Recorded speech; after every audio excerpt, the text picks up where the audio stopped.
Kaixo, ongi etorria, ziri esferikoaren formula hau da. Esferaren formula bider, ziriaren angeluaren neurria zati 360. Lehenengo errepasatu behar dugu zer den ziri esferiko bat. Hau da ziri esferiko bat, kentzen dudanean. Holako bat edo beste guztia, baita ere, ziriak dira. Eta nola sortu da?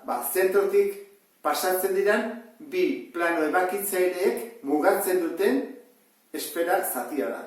Orduan, hau da, ziri esferiko bat, beste bat atera ezakete hemendik, nik eten modut horrela.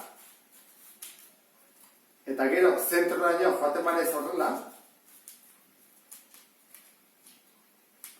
atera dut beste ziri esferiko bat.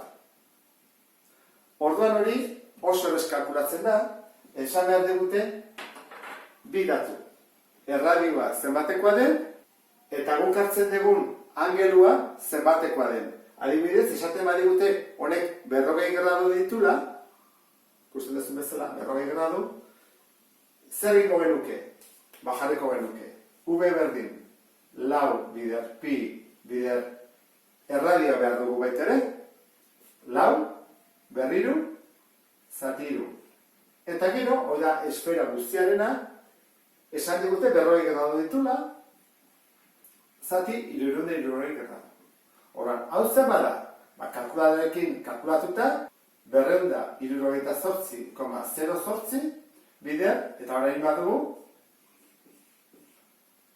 bider 40, zati 360. Kalkuladorekin atatzen da, 29,79 zentimetro kubiko.